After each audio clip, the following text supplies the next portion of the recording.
Hey, everybody. Happy New Year.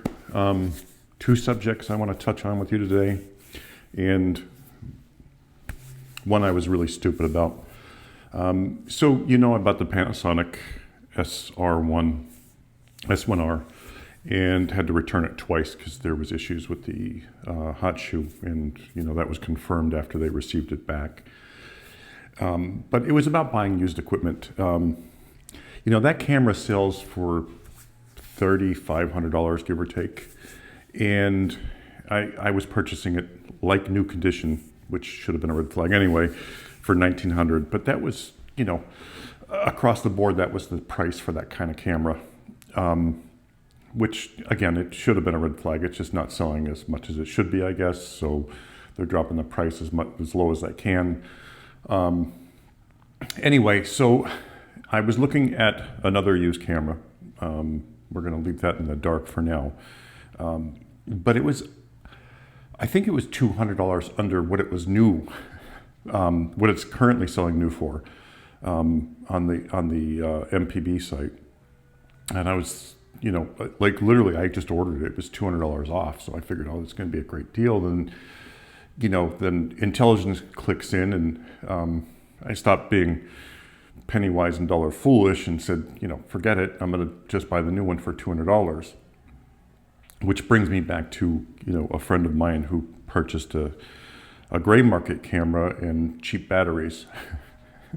Anyway, he put, the generic battery in his camera, and this was, I don't think it was more than 3 weeks old, and it actually bricked his camera. So then he sent it into the company to be repaired, and they said, we won't repair this, it's gray market. So, not only did he save, a couple dollars on the battery, but the repair cost was, I think it was $600, and, he paid $3,000 for the camera. So, I'm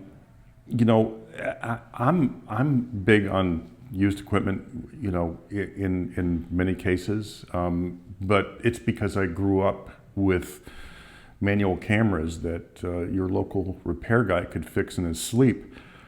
But with these new cameras, the digital cameras, and when they go, they go. And I know everybody thinks, well, it just doesn't happen anymore, but cameras break. I mean, it could be the slightest little thing, whatever the situation, shit happens. And it takes you back to the, SD cards where, SD cards never die, and I don't need dual card slots to shoot a professional job. Well, they die. And generic batteries do cause problems, and buying gray market or used can really screw you, especially in this time because of the chip shortage. They think, well, we can get the money for it because there's not as many cameras out there. So they're charging more, it's simple as that. So my advice is to buy regular batteries. I mean, I believe me, I was going to buy generic batteries for this new camera that I'm getting. And then he reminded me of his situation, and I was thinking, Jesus, what an idiot. Me, not him. Because we didn't know, and you read the reviews on Amazon or wherever you buy them from about these generic batteries, and they're all great. But even if you had a U.S. model or wherever you're from, where Canon would fix it under warranty, they won't fix it under warranty if it was done by a bad battery, generic battery. How will they find out? Who knows?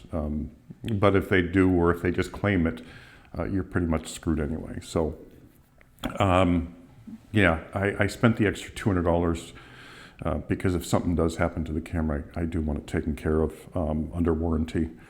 And so that's it for today. I just wanted to give you some heads up on the current used market, and man, the prices are high. Not on eBay and so forth. I'm sure you can get some good deals on there, but you got to justify the savings versus the, oh crap, it broke, what am I going to do? Because you have to pay for it then. Especially gray market, non-US models. The camera companies will not repair them. They will completely flat out deny you a repair. So, and I'm sure there's some great aftermarket third-party repair places out there. But do you really want to chance it? You know, that's the question. I mean, if you're spending $2,000, $3,000, $4,000 for a camera, you know, do you want to chance someone else that's not a, you know, manufacturer's repair center to repair it? And like I said, there's some great ones. We have one in our local town here that's absolutely fabulous, and him switching over from, you know, the old film cameras to the digital cameras to the mirrorless cameras. It was a tough haul for him, but he does it. And he'll be the first one to admit that some of the things he can't fix, he has to send out himself. So anyway, just my 2 cents. So I hope you all have a great New Year, and I will see you after the New Year. Thanks.